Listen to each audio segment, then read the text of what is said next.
आप सभी व्यूअर को मेरा नमस्कार, आदाब एवं सत श्री अकाल। मैं डॉक्टर विजय वर्मा और आप देख रहे हैं आपका अपना चैनल बेटर हेल्थ केयर। आज का जो हमारा वीडियो है पूर्ण रूप से गॉल स्टोन के ऊपर आश्रित है।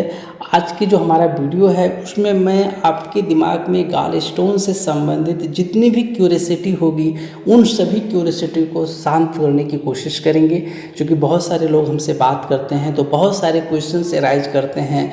मैंने कोशिश किया है उन्हीं क्वेश्चंस को संकलित करके एक वीडियो का रूप दें, ताकि जितने भी लोग इस वीडियो को देखें उनके मन में गॉल स्टोन से संबंधित जितनी भी प्रश्न होते हैं उसका जवाब वो पा सकें।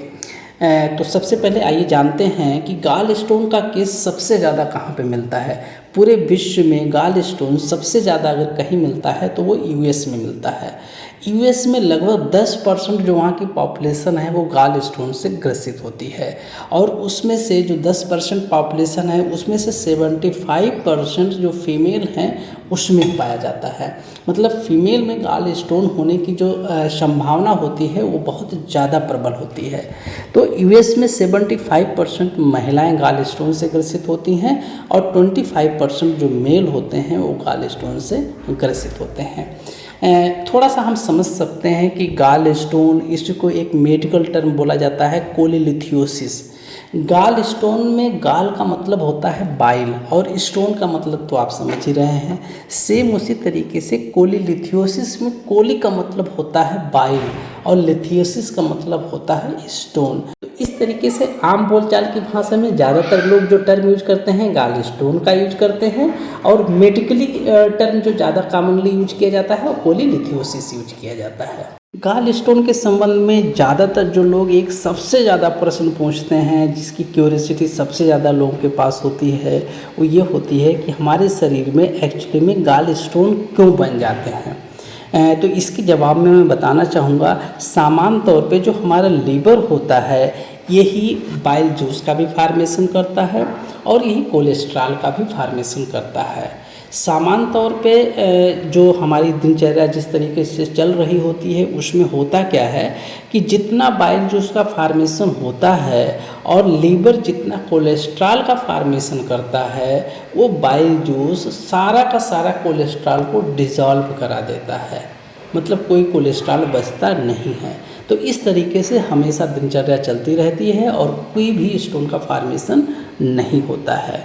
लेकिन जब कभी किसी भी कारणवश हमारा जो लीवर है वो कोलेस्ट्रॉल का फार्मेशन ज़्यादा करने लगे और उसके कंपैरिजन में जो बाइल का फार्मेशन है वो कम रह जाए, तो क्या करता है वो सारे के सारे कोलेस्ट्रॉल को डिज़ोल्व नहीं करा पाता है। फिर क्या होता है कि जो कोलेस्ट्रॉल के क्रिस्टल होते हैं वो आपस में चिपकने लगते हैं और यहीं से स्टार्ट हो जाता है स्टोन का फार्मेशन होना। सामान्य तौर पे ज़्यादातर जो हमारे स्टोन का फार्मेशन होता है उसके लिए जो सबसे ज़्यादा रिस्पॉन्सिबल होते हैं वो कोलेस्ट्रॉल होते हैं। लेकिन कुछ केस में देखा गया है, अगर कोई ऐसा पेशेंट हमारा है जिसके में कोई ऐसी बीमारी हो गई है जिसमें आरबीसी का डिस्ट्रक्शन होता है, तो उस केस में जो स्टोन होता है उसका नेचर बदल जाता है। उसमें कोलेस्ट्रॉल के जगह पे बिलिरुबिन मेन कांस्टेंट हो जाता है। तो ऐसे ही स्टोन आप देखेंगे जहाँ पे बिलिरुबिन की वजह से होता है वो आपको एकदम ब्लैक दिखाई देगा, और अगर कोलेस्ट्रॉल की वजह से स्टोन का फार्मेशन होता है तो वो येलोइश ब्राउनिश इस कलर का होगा। ज़्यादातर जो हमारे स्टोन होते हैं कोलेस्ट्रॉल की वजह से होते हैं, इसीलिए ये येलोइश ब्राउन कलर को ज़्यादा आप देखने को पाएंगे। इस कड़ी में जो अगला मेन प्रश्न है वो ये है कि लोग पूछते हैं कि इतनी बड़ी साइज़ का स्टोन आपके हो गया था तो दर्द क्यों नहीं कर रहा था। तो मैं उन सबको बताना चाहूँगा, थोड़ा सा इसके बारे में मैंने अच्छी खासी स्टडी भी की है। तो कभी भी अगर आपके गॉल ब्लैडर में कोई स्टोन है और ये स्टोन उस ब्लैडर की दीवार से चिपका हुआ है, मतलब बीच में तैर नहीं रहा है, तब आपको कभी भी दर्द नहीं होगा। सामान्य तौर पे दर्द तभी होता है जब स्टोन उसकी दीवार से छूट जाता है और जो उसके अंदर लिक्विड भरा होता है, बाइल भरा होता है, उसके फ्लो को जब कभी भी रोकेगा तभी आपको दर्द होगा।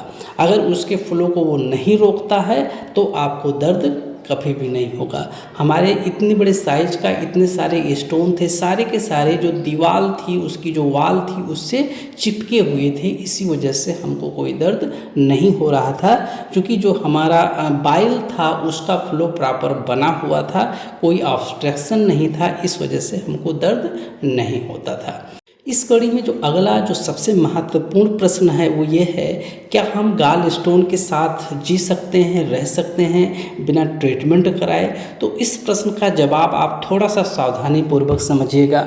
अगर आप मेडिकली एजुकेटेड हैं तो आप बिल्कुल इसके साथ रह सकते हैं। ट्रीटमेंट इसको आपको कराने का कोई अर्थ नहीं है। होम्योपैथिक में बहुत लोग गारंटी लेते हैं हम सही कर देंगे, लेकिन इसका परमानेंट कोई इलाज है नहीं। लेकिन आप ऐसे समझ सकते हैं कि अगर आपके पास जो गाल स्टोन बना हुआ है वो ल्यूमन में नहीं तैर रहा है और वो कभी ऑब्स्ट्रक्शन नहीं क्रिएट कर रहा है, तो आप उस स्टोन के साथ रह सकते हैं, लेकिन उसकी एक सीमा है। आप तब तक उस स्टोन के साथ सरवाइव कर सकते हैं जब तक आपके गाल ब्लैडर में कॉन्ट्रैक्शन स्टार्ट न हो जाए। जैसे ही आपको लगे कि आपका गाल ब्लैडर में कॉन्ट्रैक्शन हो रहा है, आप तुरंत ऑपरेट करा लें। इसके अलावा और उसका कोई इलाज नहीं है। लेकिन उसके लिए आपको क्या करना पड़ेगा, समय समय पे आपको अल्ट्रासाउंड या जो दूसरे डायग्नोस्टिक टूल्स हैं उसको उपयोग करना पड़ेगा और आपको पता कराते रहना पड़ेगा कि आपके अंदर उसकी क्या स्थिति है। जब तक आपका गाल ब्लैडर कॉन्ट्रैक्ट नहीं हो रहा है, तब तक अगर आपका स्टोन दर्द नहीं कर रहा है, तब तक आप चाहें तो बिना ऑपरेशंस के उस गाल स्टोन के साथ आप अपना जीवन सामान्य रूप से बिता सकते हैं। लेकिन जैसे आपको दर्द होना शुरू हो जाए या आपको लगे कि कोई कॉम्प्लिकेशन हो रहा है, तो आप तुरंत जाकर के ऑपरेशंस करा लें। उसके ट्रीटमेंट के चक्कर में कभी भी ना फंसे। इतनी देर तक हमसे जुड़ने के लिए आप सभी व्यूअर का बहुत बहुत धन्यवाद। मिलते हैं अगले दिन, तब तक के लिए जय हिंद, जय भारत।